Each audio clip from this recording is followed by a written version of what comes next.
everybody, welcome back to Paddles Up. My name is Ray, and today we're talking about drumming in dragon boating.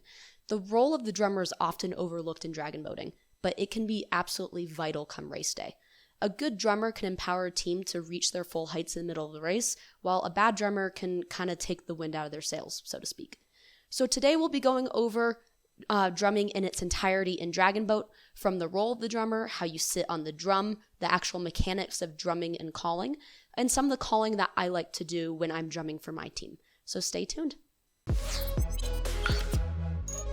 So first we're going to talk about what the role of the drummer actually is. So first of all, the drummer is not actually the rhythm setter for the boat. That honor goes to the first two paddlers in the front of the boat. So the drummer is aiming to just kind of keep on beat whenever they catch into the water. That is when the drummer is hitting the drum. Alternatively, if you want your team to follow not just sound, that drummer will also match their top hand to the top hand of the front two paddlers, so that even if the sound of their drum is getting lost amongst all the other boats and drums, the paddlers can still visually follow their top hand. So for some teams, the role of the drummer is also the coach and the cheerleader. So a lot of teams will practice with the drummer, with someone who is up there who actually understands the mechanics of a dragon boat race, when to strategically make calls in order to motivate a team or get the most power out of the boat, and when to hype up the team if they see them lagging. And then lastly, and most importantly, the role of the drummer is ceremonial.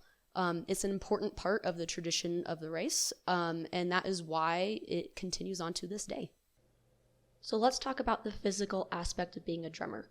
The first part of that is actually sitting on the seat by the drum.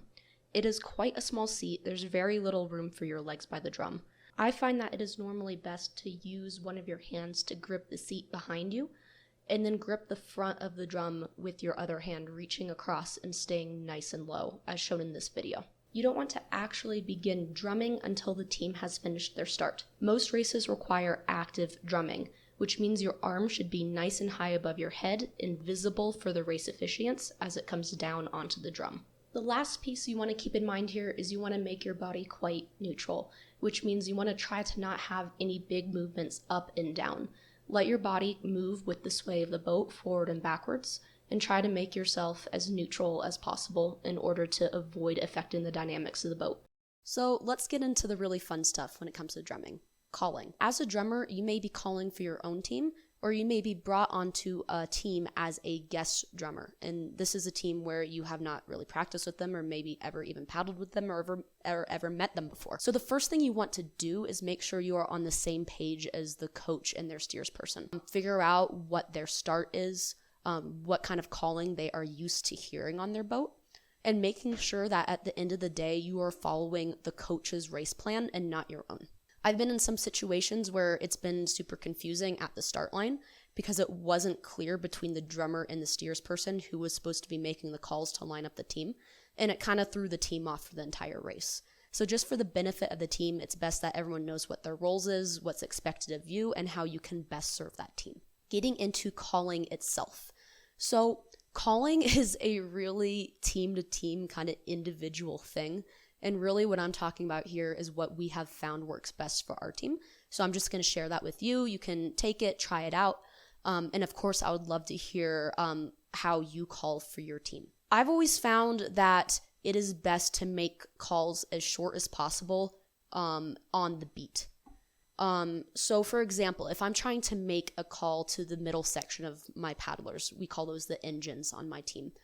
Instead of saying, engines, press 5, now, go, or something like that, I have predetermined with my team that they know that engines now means that I need a power 5 from them in that moment. Another thing that you can do is within those 2-beat calls, play with your pitch and tone and with different types of cadences. So for example, I drummed for a team where their boost call was actually a triplet. So if you're drumming, it would be, give me a boost. So still technically a 2-beat call, but you're fitting more words in there and it's instantly recognizable by the cadence of it.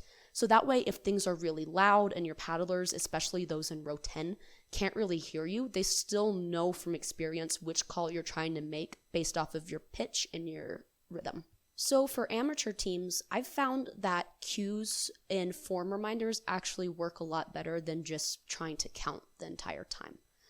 This is because, especially for these new paddlers, these corporate teams, people who maybe only had 1 or 2 practices before their local festival, they have a lot that they're trying to keep in their head at any given time. So it can be helpful for them to hear while they're exhausted in the middle of the race, eyes up. Because this is a call that I like to give to newer teams. As people are getting tired, their heads drop, they start to hunch over. So that eyes up call really reminds you to get big, lift that chest, and get air into your airway. And making proper calls and bringing the right energy really goes into what I personally think being a drummer is most about, which is cheerleading. So the team is really going to take the energy that you give to them.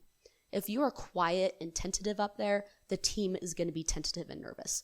If you are confident and assured and you're giving the air that everything is okay and you know what you're doing going up to the start line, your team is also going to feel confident and motivated.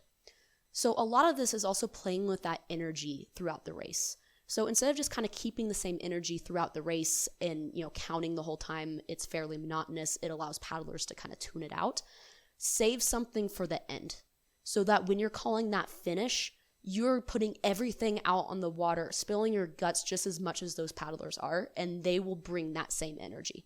It can be the difference between winning and losing a race is how motivated those paddlers feel to keep going forward. All of us have been on a boat where it just wasn't striking quite the right energy, and that boat instantly feels just 10,000 times heavier. A good drummer can help lighten that boat, elevate the team, and make sure that everyone is one mind, one body surging to the finish.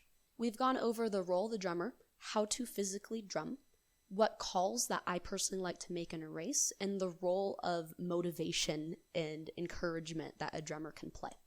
So I'd love to hear from you. What do your teams do for drumming? What role do you see the drummer playing? What kind of calls do you do?